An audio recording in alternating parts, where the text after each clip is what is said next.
My name is Robb Storm. I was born in the stone halls of Dragonstone, beneath skies lashed by salt wind and rain. My mother was a woman of lease, the wife of a noble-born ambassador who came to King's Landing to barter silk and silver and alliances. I have never known who my mother was in person. My father was King Robert Baratheon, a king whose laughter could shake the rafters, and yet whose eyes never once softened when they fell upon me. When my mother's belly began to swell, scandal roared through both courts. Her husband demanded my life as retribution. To quell the storm, my father acknowledged me and sent my mother far from the Red Keep to Dragonstone, under the cold watch of my uncle Stannis. There I drew my first breath, amidst waves crashing on black shores. My mother vanished from my life soon after my birth, spirited away, or perhaps discarded by politics. I was left only with my father's name and the silent shadows of Dragonstone's halls. In time, I learned to wield a sword, and the masters-at-arms whispered that I was twice as skilled as any boy of my years. It was then that my father summoned me to court, not to claim me as his son, nor to raise me high, but to grant me a charge. Protect your brother Joffrey, he told me. Serve him well. But know this, you are a lieutenant, and shall rise no higher. And thus I became my brother's shadow, though to the realm Joffrey was a prince, and I was just a royal bastard with my stepmother's glare upon my back. My stepmother, Queen Cersei Lannister, saw me as an infection festering beside her son, and after King Robert's death she set her claws to remove me. Whispers, lies, and one night an assassin at my door. Betrayed by the blood I had sworn to protect, I decided to flee the Red Keep beneath the cloak of darkness, leaving behind my beloved brother and the only life I'd ever known. Now I sail for Dragonstone once more, seeking justice or perhaps the stern mercy of my uncle, Lord Stannis Baratheon. I carry little save my armor, the name of my father, and the steed he gave me as a gift, a camel from the slave markets of the free cities, tall and cantankerous, whom I call Vezhoff, an old Giscari word meaning he who spits upon kings. Fitting, I think. And I wonder, when I kneel before Stannis Baratheon, will he see me as his nephew and an ally worthy of knighthood as I dream, or merely another threat to his claim and his realm? Good day, you bunch of absolute legends, and welcome to a Bannerlord series, a forged path which I'm going to call The Tale of Robb Storm and Stannis Baratheon.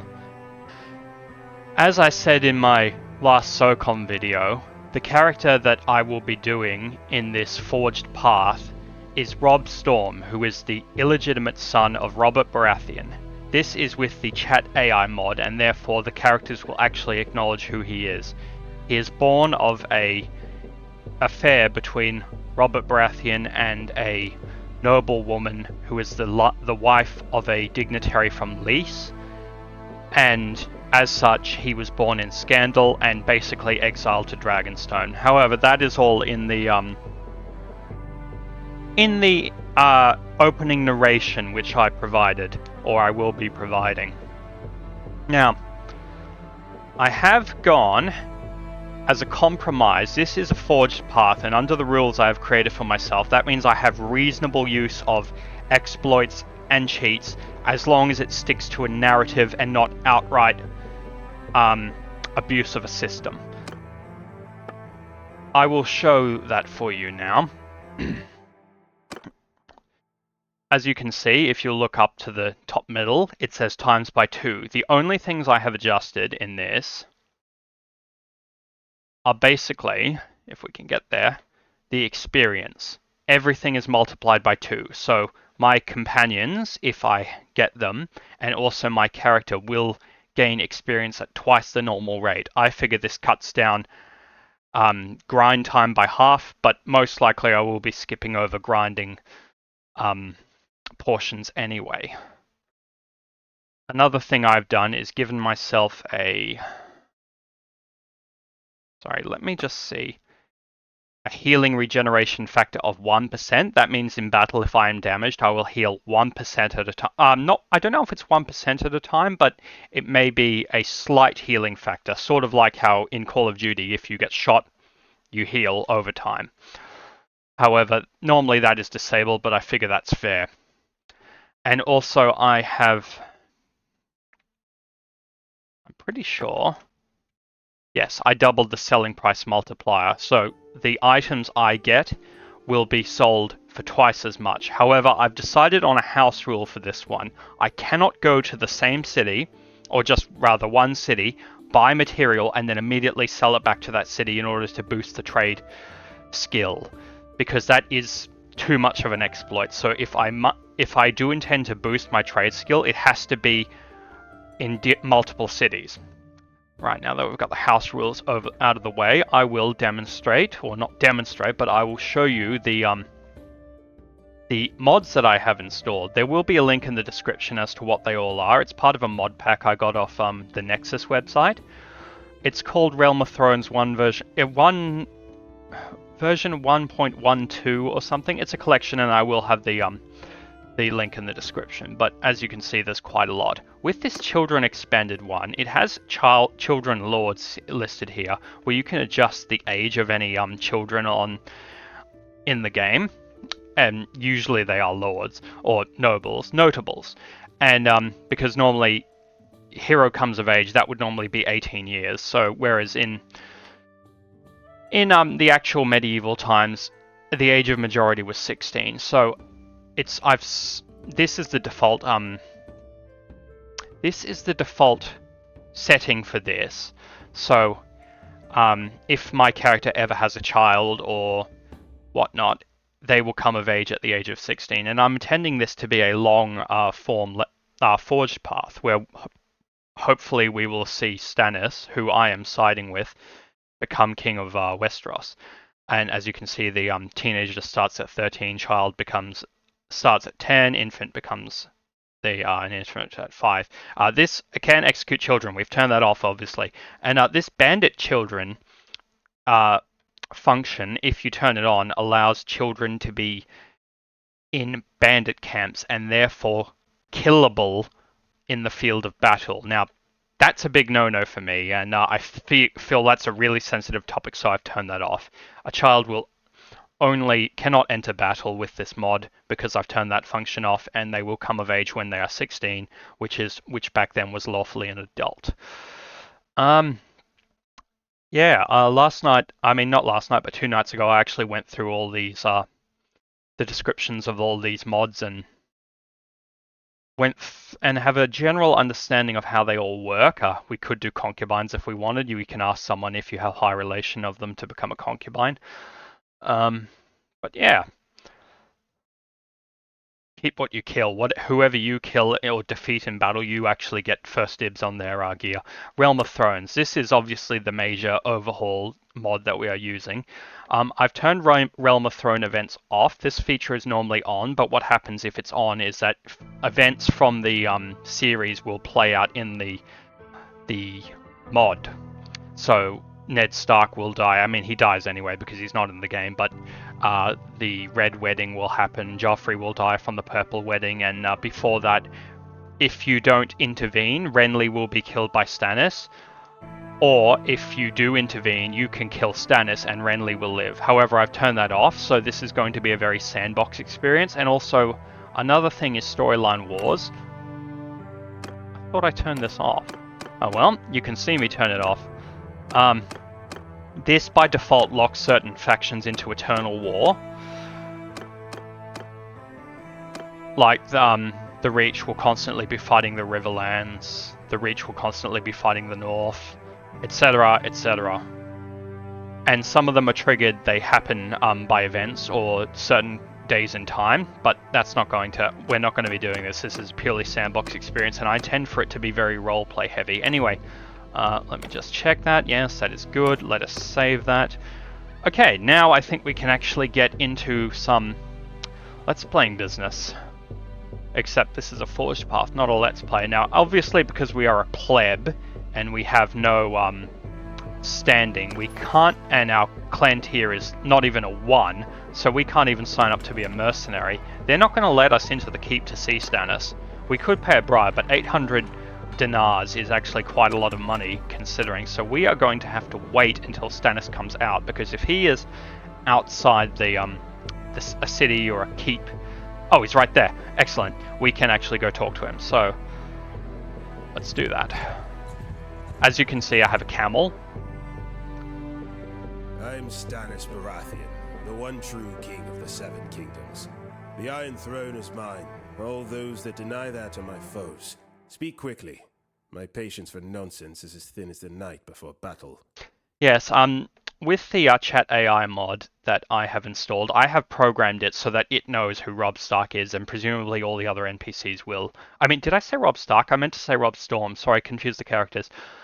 Yeah, it'll know who Robb Storm is, and they will react appropriately. It has a voice feature where it will narrate the dialogue, but I've turned that off, but I think it narrates opening settings anyway, because I want to save as many uses as I can, and obviously if I'm role-playing and if I am run out of tokens, I'm going to have to stop the recording and wait for until they come back up, because you can't role-play without interaction. Anyway, we are going to be extremely respectful because we are basically a nobody. We've been taught from birth that we are a no one. We have to be nice. So, here's Lord of Dragonstone. Surprisingly nice opening there. This thing, Your Grace, please let me serve in your war party. That allows you, that's part of the service soldier mod, where you can serve as a soldier in the party in a certain faction, and you start off from the bottom and you can work your way up to retirement, where eventually they will let you go. I don't think they actually let you leave unless it's for a certain amount of a personal leave, but you fight their battles, you do that. We'll get to that. Anyway, I'm going to actually start the stopwatch because I've waffled on too much. But Stannis needs to trust us before he'll let us in. Okay. How would Robb do this? I'm gonna assume, and the game acts like it too, that certain events because... Oh, actually, I need to pause. Sorry, I'll be back. And we are back. Okay, the problem is that I just remembered that I hadn't actually programmed in the information that the world recognizes that it is the Game of Thrones world. Anyway, the timer is back on. So, the game will act as if it already knows that certain events from the story are taking place. Like, Stannis knows that Joffrey is not the son of Robert Baratheon and whatnot.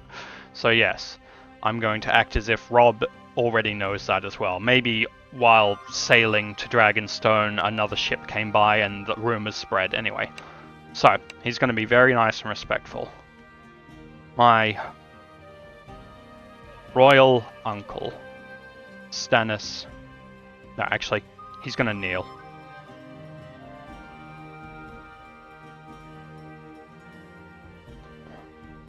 My royal uncle. I don't know if you remember me. He does, because he was raised under him. Actually, I don't presume... I dare not presume, yes, let's be very toadying. I dare not presume that you would remember me. But I am... Humbly, I am Robb Storm. I am the acknowledged illegitimate son of your royal brother, King Robert.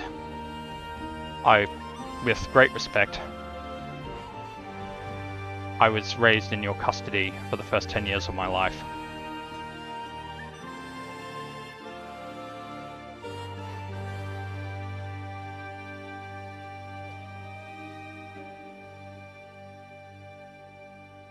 I have come before you to petition you. After the death of your brother, my stepmother, Queen Cersei. It says out of bandages here because if you press B, or Well, there's a certain key where you can use a bandage to stop a cut, because that's one of the things in this mod. My stepmother, Queen Cersei, arranged to have me killed because she has never liked me. Never tolerated me is the good one. King's Landing is no longer safe for me. And I have learned a terrible truth. Joffrey, yes, let's make this deeply personal because he feels betrayed. My brother, King Joffrey, no, not king because he wouldn't do that. My brother Joffrey, who claims to be king and son of my father, is neither of those things. He is I don't want to say the word bastard, but I feel like that's common usage in Game of Thrones, so we'll use it. Born of incest between Cersei and Jaime Lannister. You are the rightful king of Westeros, and I come before you to offer, to pledge, to swear homage to you,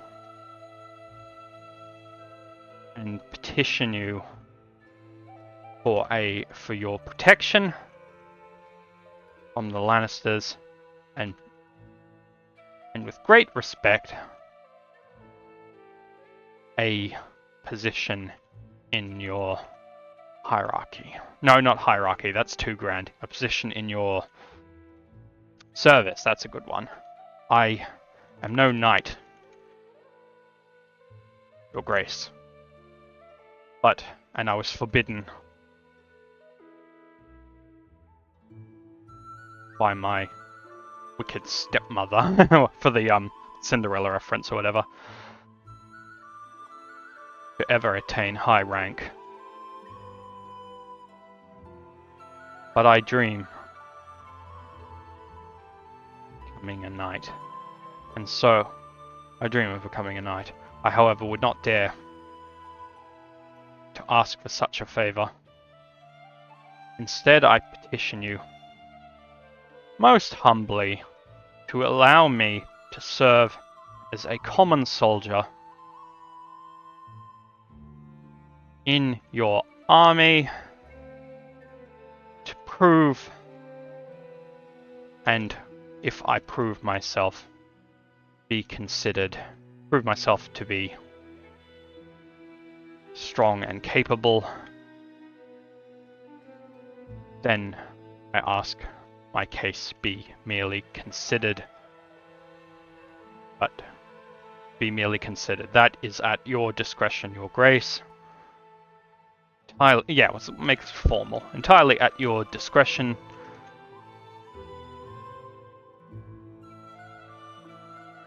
Bows head reverently. I live to serve you now. My most royal uncle. Waits for Stannis' decision. Okay, that's a long way to write, and I think in the future I will probably skip over or maybe create a summary of what I said, because I like to be really detailed when I go for these things. Anyway, it's going to take a little while for Stannis to think about it, and a relationship modifier will come. If you've seen my Monk to Knight series that I did with Aurelian, there you go. It went to 10, so he'll probably come up with his response soon, but I'll pause it until he does. Okay, Stannis is ready to respond. Let's hear what he says. I suppose I should read this because he's not going to say it. His jaw tightens as he studies Robb with flint grey eyes, fingers drumming the map table. There is no table here, but it always assumes that the person's in a hall or something. When he speaks, each word is chiseled stone. You speak the truth, boy. Joffrey is a bastard, born of abomination, and the Iron Throne is mine by right. Your confirmation of Cersei's treachery is noted, though it is no revelation. Jon Arryn and your father died for that truth. A pause, his gaze lingering on Robert's face before hardening. You wish to serve? Then serve. Take up steel in my host. But know this, I do not grant knighthoods for blood or petty speeches. Earn your place in the mud and blood, as Robert did. Fail me, and you'll find my justice swifter than Cersei's daggers. He turns his back to his maps, dismissing Robert with a curt wave. Go, Sir Davos will see you armed. Prove you are more than a stag's shadow. Okay, that sounds like a good result. We still don't have enough to serve him, actually take the feature of serving him, so I suppose we have to do favors, or... No, what we have to do, unless I ply him with more compliments, is probably... I guess I'd have to serve him as a mercenary first, so that is what I will do.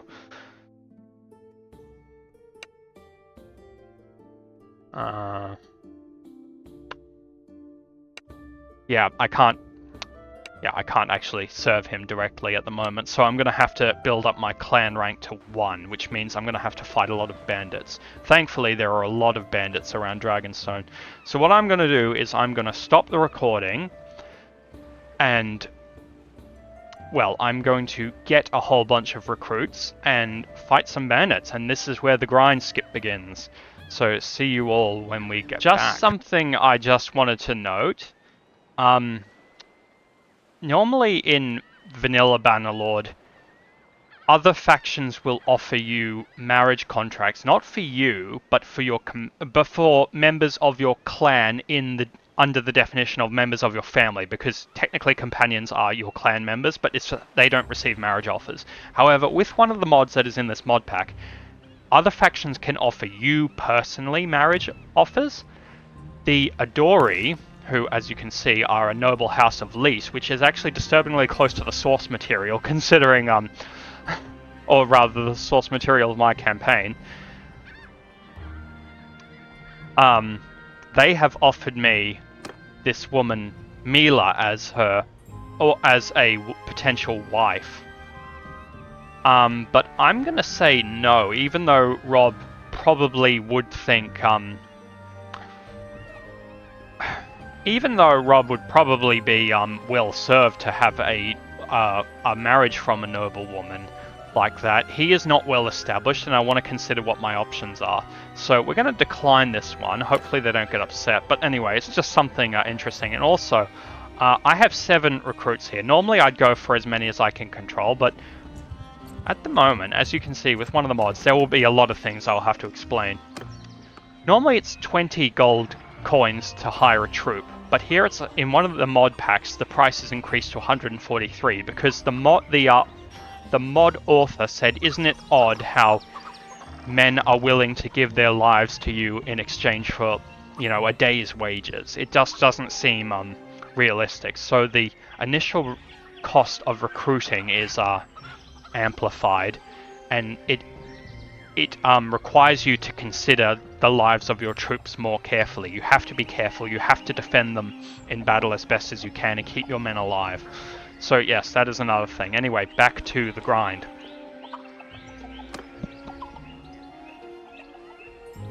And we have returned from our grind session, and I actually managed to win a tournament and recruit a considerable number of people, not necessarily in that order. It involved... Oh, you can just see me adjusting the volume on my microphone there, or my headphones, sorry. I started off having 7 men, and then I fought some bandits with the assistance of Lord Estamont, I think his name was, and then eventually I sold the stuff that I got from the bandits and recruited more troops and just kept on building and building and building until I was able to take out bandits on my own, and then eventually I won a tournament, and yeah, and Stannis is willing to accept me into his regiment as a soldier, so I'm going to do that. It's personal guard, eh? Yes, we will be dismissing all our troops, but you know, by the end of it, if you do it long enough and you gain enough experience, there is the possibility that he offers you a lordship, so I'm going to be doing this until he does that. So yes, my troops will be dismissed, that is fine. So now how it works... See those 2 exclamation marks? I think he... Oh, okay. We can speak to Stannis. This is in case we ever need to ask him for something. like if we want personal leave. This is a bit different to the interface I was using in the Anno Domini mod, which that will be done on Monday, by the way. Oh, and I just remembered, it's Happy 4th of July, everyone. Congratulations. It's 4th of July in Australia at the moment. It's also technically my great aunt Yvonne's birthday. Happy birthday, great aunt Yvonne, and happy Independence Day, Americans. Anyway, let's go into the equipment section. I'm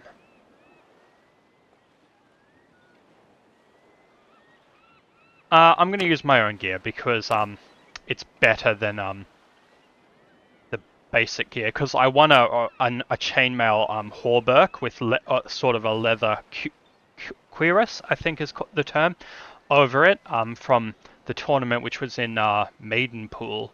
And so it's Riverlands gear technically, but you know, whatever. Party role. Can I can actually be one? Okay, I'm gonna ask to be quartermaster. So, yeah, okay. Now we follow him around and in the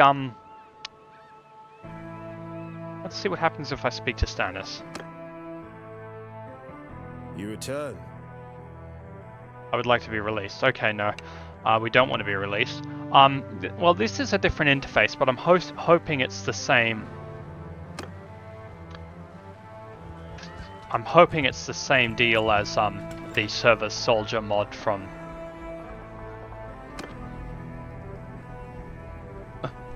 sorry, I'm not explaining this very well. In the other one, what happens is it would have a little reading where it would say how much experience you've earned over the course of your career in the party of a soldier. In the party of a soldier, in the party as a soldier, and it would have a certain amount you needed before you could get promoted. It doesn't say this here, so we're just going to have to do it until we either get promoted or we get sick of doing this job for him. But anyway, eventually you can reach the top tier, and after that your lord or whoever you're serving will offer to retire you, but they'll give you a bonus if you stay on. Eventually, if you do enough bonuses, they'll offer you land, and that's what I'm hoping for. But anyway, let's hopefully that's a good enough explanation. Okay, we are going to fight. I will fight this battle, and then I'll pause because this video is about 20 minutes. Oh yeah, because this is a sea battle, what happens is we will attack on ships. This is honestly going to be a slaughter. I see there's a meshing issue with my hauberk and the clothes I'm wearing. Oh well. Yeah, I'll fight this battle, and because this video I checked will be about 20 minutes long currently, that'll be it for the entire video. In the next video, which will be next Friday, hopefully we will get into some promotions if possible, and advance in Stannis' army. In the meantime, let's fight. I see how our shield image has changed from the inverted colours of Robert Baratheon, so ours are a gold stag on a black background, which is actually in keeping with the lore of the series. Bastards of nobles often invert the heraldry of their noble parents, and now it has changed to Stannis' symbol, or sigil. Alright. Honestly, this is just embarrassing. Nope, I don't have a clear way through. I want to take at least one down. Nope, it's not going to be possible. Oh, that was... Well, I mean, it was like hundreds against one, anyway. We gained a slight morale boost because we participated in the battle, but we actually did get a bit of gear. Not much, but still. Anyway, so that really covers the introduction to the character. I've established that... Oh yeah, I suppose I should show you my character's skills so far. One-handed is the skill I've been using the most, so that's the best. Although actually steward is pretty good because I have a lot of food in my party and I can upgrade that. I'm going to change that to paid and promise, so that any loot I pick up that I don't take will be given to my troops and they gain more experience. But yeah, that pretty much covers it. So thank you very much for watching. This has been Darius for Team Ion Presents. See you next Friday Happy Independence Day, and no matter where you are in the world, have a good day.